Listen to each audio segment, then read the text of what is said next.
어제부터 계속해서요. 저희 같은 이제 경제보도 채널들이 끊임없이 살펴보고 있는 문제가 바로 임대사업자 등록과 관련한 문제입니다. 논란이 뜨겁죠. 정부가 임대사업자로 등록하는 집주인에게 주기로 한 혜택을 대폭 축소하기로 하면서 검토하겠다 입장을 밝히면서 시장이 술렁이고 있는데요. 여기에 대해서 주문부처인 기획재정부도 입장을 내놨는데 신중한 모습을 나타냈습니다. 네, 생각보다 강한 반발 또 여론 분위기에 정부도 한 발 물러서는 상황이죠.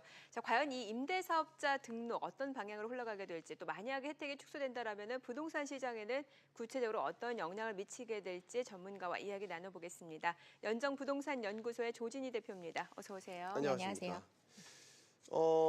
김 장관의 발언으로 나왔단 말이죠. 어떤 공식 브리핑 자리는 아니었고. 근데 사전에 좀 지금 나오는 얘기들을 보면 부처 간 협의는 되지는 않은 것 같아요. 지금 상황 어떻게 보시는지요? 우선은 이제 시장에서의 혼란들이 가장 높습니다. 정부가 주도를 해서 임대사업자 등록을 하라 할 때는 언제고 지금에 와서는 임대사업 혜택을 축소하겠다 해놓고 나서 말이 바뀌는 것이 아니냐. 그리고 또 가장 큰 걱정거리 중에 하나가 2017년 12월 기준으로 했었을 때 4년 임대차가 이제 어떻게 보면 허용이 됐던 것들이 있는데 네. 소급 적용이 되는 거냐, 그럼 어떻게 되는 거냐라는 질문들이 좀 많았습니다. 일단 지금 사실 임대사업자 등록 추이를 보게 되면은 일단 정부의 정책 자체가 목표를 이뤄가고 있는 것 같다는 생각이 드는데 이제 와서 이런 발언을 했다라는 거는 어떤 문제가 야기됐기 때문이라고 보십니까? 우선 가장 컸던 정부의 임대사업자 등록의 목적은 전체적으로 그 정부가 공급할 수 없는 공급 물량 자체를 민간 임대사업을 활성화시킴으로 인해 가지고 그 수요층을 적합하게 만들어준다라는 부분들이었고, 무엇보다도 전월세 상한제라는 것들을 이제 좀 강제 규약을 할 수가 없으니 임대사업자를 통해서 매년 오를 수 있는 한계치를 5%로 조정을 할 수 있다라는 그런 장점들을 내세워서 임대사업자를 등록을 유도를 하겠다라는 부분이었습니다. 근데 가장 컸던 시장의 반응은 오히려 양도세 중과세가 시작되어지는 4월 달을 기준으로 보면 통계를 보면 좀 알 수가 있습니다. 네. 2017년도에 비해서 거의 8배에 가까운 임대사업자 등록이 일어났습니다. 그러니까 예. 거의 3만 5천이었는데 이걸 통계적으로 좀 더 세분화해서 본다면 임대사업자가 그 등록이 된 전국 명수를 보면 한 31만 가구 정도 세대가 되고 그중에서 이제 주택수를 생각하면 한 110만 가구 정도가 됩니다. 그럼 통계적으로 3주택자 이상자들이 임대사업자 등록을 했다라는 건데 실제 그 시중에서 일반 그 공급하기 어려웠던 부분들에 대해서 필요 없는 주택들을 내놓는, 오히려 서울의 공급에 필요한 주택들을 내놓기보다는 지방에 내놓는 주택들이 더 많았고, 그다음에 강남에 몰려있던 주택들은 오히려 임대사업자로 전환됐던 것들이 많았습니다. 그러다 보니까 정부가 원했던 다주택자들의 어떤 공급 문제를 해결하기보다는 오히려 투기 목적으로 인해서 양도세 중과를 회피하는 형태로 가지 않았느냐, 이런 그 조짐들이 나왔습니다. 그러다 보니까 이제 국토부에서 오히려 규제를 하는 것이 맞지 않겠느냐, 의견까지 나오게 된 것 같습니다. 지금 세제 혜택 일부 과한 부분이 있다라고 이제 김혜미 장관이 발언을 했고, 앞서 이제 보시면 2018년 3월 그 즈음해서 네. 등록을 하는 분들이 껑충 이렇게 뛰어 올랐단 말이죠. 그게 이제 맞습니다. 앞서 말씀하신 양도세 중과를 앞두고 고민을 계속 하시던 분들이 막차 탄다고 해야 될까요? 네, 그렇습니다. 그래서 저런 추이 지금 화면에서 보고 계신데 네. 저런 그래프가 나타나게 됐다라는 거군요. 일단 지금 어쨌든 결과적으로 보면요. 어제 정부 부처는 물론이고 각 지자체 등록하는 그 부서, 시중은행 PB센터, 네. 부동산 임대 중개소 난리였다고 합니다. 번호표까지 뽑아서 상담을 해야 될 정도로 시장 혼란이 가중된 거는 분명히 맞는 것 같습니다. 네, 거의 저희들도 이제 어떤 뉴스라든가 이슈가 보도가 되고 나면 이제 일반 분들도 굉장히 많은 질문들을 합니다. 근데 가장 큰 것 중에 하나가 소급 적용이라는 부분, 그다음에 기준이 어떻게 되느냐, 그리고 언제 시점부터 이게 되는 것이냐라는 부분이 많았는데 네. 방금 전에 어떤 도표 차트에서도 보다시피 3월 달 기준으로 해서 그 임대주택 등록이 많았다라는 거는 물론 정부가 그 이전부터 예고 발표를 해서 주택을 갖다가 팔아라라고 시장에서 권유를 했었습니다. 근데 네. 계속 팔리지 않는 주택들은 오히려 팔자라는 매도 추세로 나왔고, 강남 4구라든가 주택이라든가 지속적으로 2015년부터 올랐던 주택들에 대해서는 오히려 시장에 매물로 나오지 않은 현상들이 계속 지속이 됐습니다. 그러다 보니까 그분들은 일종의 어떤 회피 수단으로서의 어떤 임대 사업자를 선택했던 대다수의 층들이 이번에 발표로 인해서 그럼 그 혜택들을 누리기 위해서 어떻게 보면은 선택을 했던 것들이 이제는 그럼 효과가 없어지는 거냐? 그럼 어떻게 되는 거냐? 그럼 우리 어떤 대처를 해야 되느냐? 이런 질문까지 예상되어서 많은 의견들이 나왔던 것 같습니다. 네. 뭐 아직까지 확정된 내용은 없습니다만 지금 일단 임대 사업자 등록과 관련해서 그 혜택이 축소하게 된다라고 하면은 일단 기존에 임대 사업자 등록한 사람들은 아니고 이제 신규로 임대 사업자로 등록한 경우에만 이제 혜택이 축소될 수 있다라고 이렇게 얘기가 나오는 건데 그럼 먼저 현대 임대 사업자 등록을 했을 때 받게 되는 혜택을 좀 먼저 살펴볼까요? 우선 가장 크다라고 하는 것들이 이제 양도세 중과세를 예. 벗어날 수 있는 부분들이 가장 큽니다. 우선 네. 투기 지역 기준으로 했었을 때 2주택 이상자 같은 경우는 양도세가 50%, 그다음에 3주택 이상 같은 경우는 60%입니다. 결국에 주택을 보유하면서 갖고 갈 수 있는 기대 이득이 대부분을 빼앗긴다라는 시장의 심리들이 워낙에 강했습니다. 근데 공공임대주택으로 등록을 하는 8년 동안의 보유 기간을 유지하게 되면 일부는 1주택 같은 경우는 비과세 혜택이나 특히 이제 양도세 중과세 부분을 회피할 수 있다라는 부분, 무엇보다도 종합부동산세에 대한 어떤 보유세 부분에 대한 걱정들이 많았는데 종합부동산세에 있어서의 어떤 분리과세 대상이 되는 것들을 합산을 배제한다. 그 뜻은 뭐냐하면 통상적으로 2주택 이상 되면 6억 이하에 대해서 이상 되는 주택에 대해서 주택들을 이제 합산을 해서 과세 대상이 됩니다. 근데 분리가 된다고 했을 때는 합산이 되지 않기 때문에 종합부동산세도 회피하게 되죠. 그리고 무엇보다도 이제 신규로 주택을 취등록을 하게 될 경우 물론 이제 그 혜택들은 오피스텔이라든가 이런 주택들에 대해서 좀 더 많았습니다. 오피스텔이 통상적으로 한 4.6%의 세금을 내는 거에 비해서 주택임대사업자로 전환하게 되면 1.1% 정도요. 그리고 또 면적에 따라서 뭐 40m 제곱 이하일 경우에는 거의 75% 이상 감면 혜택을 받다 보니까 취등록세라든가 양도세, 그다음에 종부세 같은 세금적인 혜택이 굉장히 컸습니다. 그리고 또 한 가지 2019년부터는 2천만 원 이하에 대한 임대소득자에서도 이제 세금을 부과를 하겠다라는 기준이 나와 있습니다. 그런데 통상적으로 임대사업자를 등록을 하게 되면 경비 비율을 한 70%까지 인정을 받게 되니까 가령 예를 들어서 2천만 원의 임대소득이 있다라고 한다면 기본공제 400만 원에 그다음에 70%까지 공제를 받게 되면 현실적으로 200만 원에 대한 과세를 자기가 내게 되는 거니까 세금 혜택이 굉장히 크다고 볼 수가 있을 것 같습니다. 네. 자, 그런 혜택을 이제 줄인다라는 거죠. 그래서 기존에 등록했던 분들이 더 논란이 있었던 거고요. 나까지 소급 적용되는 게 아니냐. 근데 어제까지 나온 기재부의 입장을 보면 일단 소급 적용은 아닌 것 같아요. 그러니까 네. 신규 등록하신 분들에 한해서 혜택이 축소되는 게 현재까지는 맞는 스탠스라고 봐야 되겠죠. 예, 지금 이제 두 국토부가 처음에 발표했던 내용과 달리 말씀하셨던 것처럼 이제 기재부 대변인이 발표한 내용을 보면 투기 지역에 그 신규 주택 공급을 좀 이제 어떤 규제를 준다거나 세제 혜택을 좀 더 완화시키는 형태로 간다라는 내용이었고 장안의 실적 쪽에서도 기존에 대한 세법을 갖다 다시 또 바꿔서까지 소급 적용하는 것은 아니다라는 식으로 이제 어떤 내용들을 좀 보완하는 발표들이 나왔습니다. 그러다 보니까 상대적으로 많이 그 의견들이 나왔던 것들이 좀 잠잠해지고 있는 상황이라고 보시면 될 것 같습니다. 그러면 네. 신규 등록할 분들 다 이제 일단은 다시 거듭 말씀드리지만 결정된 건 없습니다. 네네. 검토 단계인데 저희가 이제 시나리오를 짜서 미리 예상을 해본다면 혜택이 만약에 줄어든다면 어떤 부분의 혜택이 줄어들 것이냐. 세제 혜택 중에서요. 뭐 거론되는 건 양도세가 나오고 있고요. 건보료 얘기도 나오더군요. 우선 말씀하셨던 것들처럼 지금 그 가장 급등하고 있는 지역, 그 다음에 최근 들어서 정부의 어떤 발표, 대책이 나오면 나올수록 오히려 가격이 상승했습니다. 작년 8월 2일 대책 한 달을 제해놓고는 계속 상승을 했습니다. 네. 그리고 최근 들어서 이제 박원순 시장 발표 이후에는 주마다 오르고 있는 그 상승폭이 최근 몇 년간의 상승폭을 의회에서 넘어섰습니다. 그러다 네. 보니까 오히려 지금 이제 투기 지역에 대한 신규 주택을 사서 오히려 전세 끼고 하는 갭투자라는 것들이 성행을 했던 것들이 잠시 잠재워 있다가 다시 고개를 들고 있는 추세이고요. 무엇보다도 가장 위험한 요소라고 볼 수 있는 것들이 그동안 저평가되어 있거나 그동안 관심이 제외되었던 강북 지역 중심으로 인해서 이번에 이제 서울시 발표로 인해서 오히려 앞으로 더 좋아질 거다 하다 보니까 추가로 더 구입을 하자라는 추세들이 나타나기 시작했습니다. 그러다 보니까 최근에 이제 그 신규 주택으로 주택수를 늘리는다 한다 하더라도 임대사업자를 등록을 하게 되면 뭐냐면 내가 앞으로 가질 수 있는 기대이익은 보존하고 간다. 말 그대로 이제 양도소득세에 대한 차익 그 기대 신념이 훨씬 더 크다라고 보여지고 있습니다. 네. 네. 뭐 일단 지금 나오는 부분이 이제 신규로 임대사업자로 등록을 하는 경우에는 세제 혜택이 줄 수도 있다.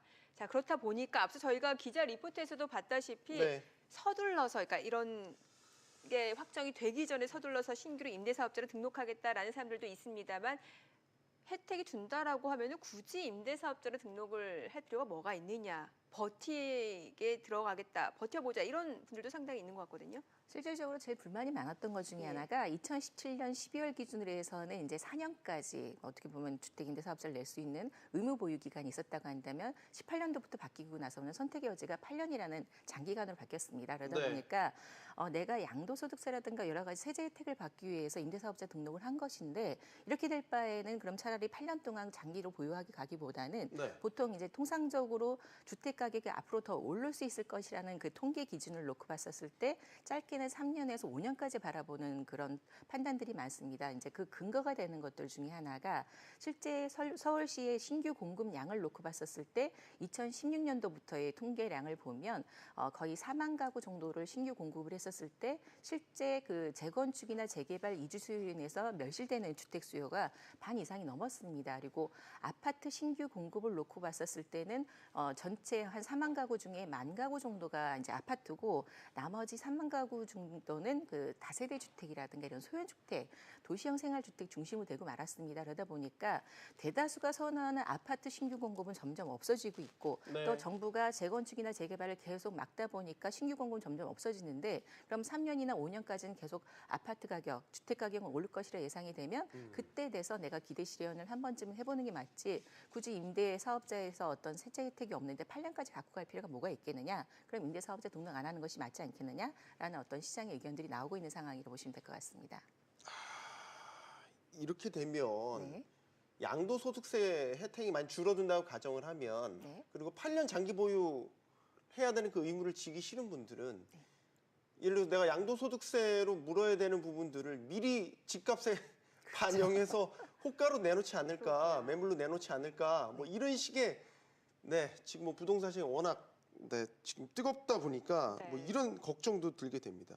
자꾸 이제 드는 게 정부의 근본적인 목적이 뭐냐라는 거예요. 그러니까 임대주택 등록 사업자에 대해서 혜택을 줬던 근본적인 목적 여러 가지가 있겠죠. 양성화도 있었고 전월세 시장 안정도 있었고 그런데 뭔가 주객전도가 자꾸 되는 느낌이 드는 게 과세가 원래 목적은 아니었잖아요. 네, 맞습니다. 근데 전체적으로 보면은 자꾸 일반 국민들이 느끼는 거는 세금만 자꾸 무슨 수를 써서든지 이런저런 방법 사용해서 가져가려고 하는 것 같아라고 그래서 오히려 이 제도 자체 취지 자체를 혼동해 버리는 거 아닌가. 네, 이것도 역시 우려의 하나였습니다.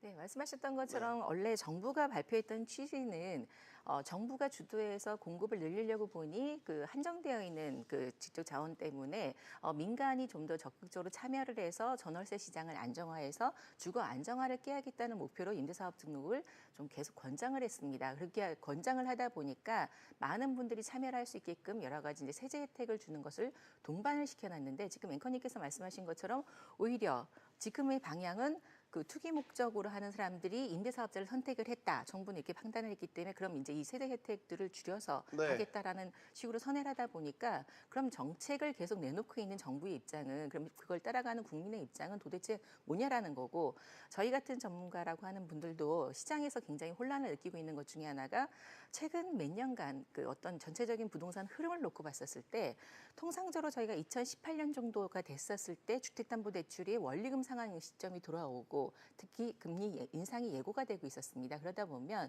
자연 발생에 의해서 공급됐던 주택들을 내놓게 되는 매매 순환들이 일어나는 타이밍이 되는 건데 그럼에도 불구하고 시장에서 오히려 정부가 불을 좀 더 질렀다. 서울시가 좀 더 질렀다 해가지고 대규모 개발 사항이라든가 앞으로 집값이 오를 수 있는 호재들을 발표하면서 오히려 계속 집값이 올라가니까 매도보다는 더 보유하고 가는 쪽으로 시장 분위기를 만들어놨다는 거죠. 네. 거기에도 모자라서 지금 이제 전반적으로 이렇게 세제 혜택까지 없애고 간다라고 한다면 굳이 지금이라도 공급이 모자라는 상황에서 앞으로 더 내가 오를 수 있는 기대 수익이 은행에서도 저금리로 노후 대비도 안 되고 임대사업자를 통해 가지고 내가 생활비를 벌려가는 세력들조차도 그러면은 오히려 부동산 투자를 통한 목돈 마련 그리고 말씀하셨던 것처럼 어떤 발표 이후에 최근에 올랐던 집값 급등 현상을 보면 통상적으로 많이 오르면 한 3천에서 5천만 원 정도 올랐다라고 하는 것들이 말씀하셨던 것처럼 기대 수익까지 포함해서 1억 이상 오르고 있는 형태로 나타나고 있습니다. 그러니까 예전에도 노무현 정부 때도 어떤 규제를 하다 보니까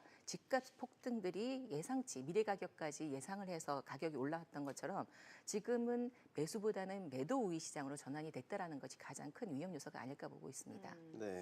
그러니까 사실 지금 말씀해 주신 내용을 종합해 보게 되면은 사실 정부가 이런 규제 대책을 내놓지 않더라도 이미 부동산 시장이 어느 정도 안정화 시기가 들어갈 타이밍인데 지금 오히려 정부가 투기 수요를 억제하겠다고 내놓은 대책 자체가 집값 급등의 원인이었다. 이런 말씀이신 겁니까? 네, 그런 의견을 좀 내긴 좀 조심스럽긴 하지만 현상적으로는 그런 내용들이 좀 많이 나오고 있습니다. 뭐 그 근거라고 한다라고 한다면 자연 그 시장 경제에도 좀 놔줬으면 좋겠다라는 의견들이 나왔던 것 중에 하나가 가격이 오른다고 하더라도 실제 금융 규제라는 부분들이 있습니다. 보통 본인들이 대출을 받아서 실제 거주자들이 이주해 가는 그 시간 동안에 매물을 내놓고 사고하는 그런 자연 흐름들이 있었어야 되는데 대부분 매물을 내놓지 않고 보유하고 가는 것. 특히 가장 큰 문제 중에 하나가 1주택에 대해서만큼은 계속 혜택들이 있습니다. 그러다 보니까 똘똘한 주택이란 용어들이 요즘 나오기 시작했던 것 중에 네. 가장 큰 게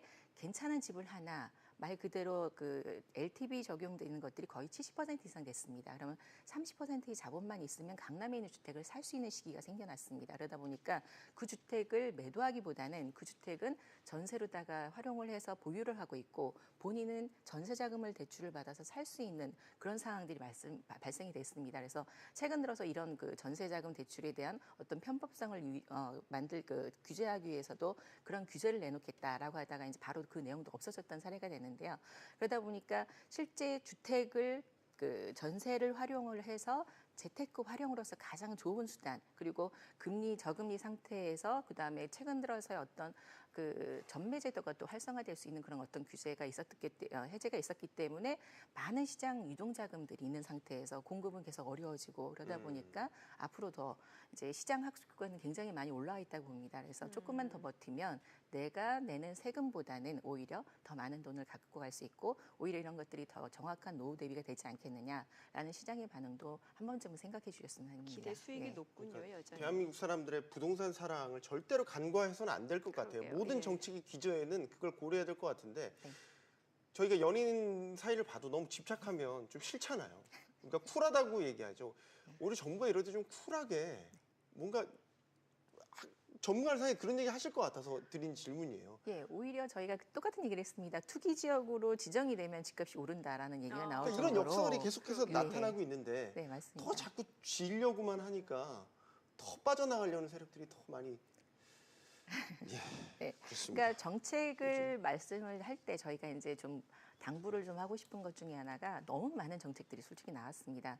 매달 그 한 번씩 대책 나오고 뭐 필요할 때는 그 달에도 몇 번의 수정 보완들이 나오다 보니까 어떻게 보면 정책에 대한 기대들을 시장에선 하지 않고 규제가 나오면 오히려 그걸 빠져나갈 수 있는 방법이 뭐냐라는 질문들이 나올 정도로 오히려 지금 시장에서의 반응은 역효과가 되고 있는 상황이라 볼 것 같습니다. 그래서 당분간은 어떤 이제 공급이나 이제 수요라는 부분에 있어서 좀 이렇게 완성화가 될 때까지 특히 이제 요번에 이제 강남에 있어서 자금 출처 조사를 한다라고 나왔을 때 일시적으로 가격이 하락하거나 매매 거래가 중단됐던 사례들도 있습니다. 그래서 어떤 강력한 규제 주택이 계속 나온다고 하더라도 네. 이미 그 아까 말씀하셨던 것처럼 대체 보완들이 나오니까 그냥 이번에는 좀 더 지켜보시면서 좀 더 신중한 정책들을 내놓는 방향들이 필요하지 않을까 싶습니다. 네, 쿨한 부동산 대책, 집착은 화를 부르기 마련입니다. 조진희 대표였습니다. 고맙습니다. 예, 잘 감사합니다. 들었습니다.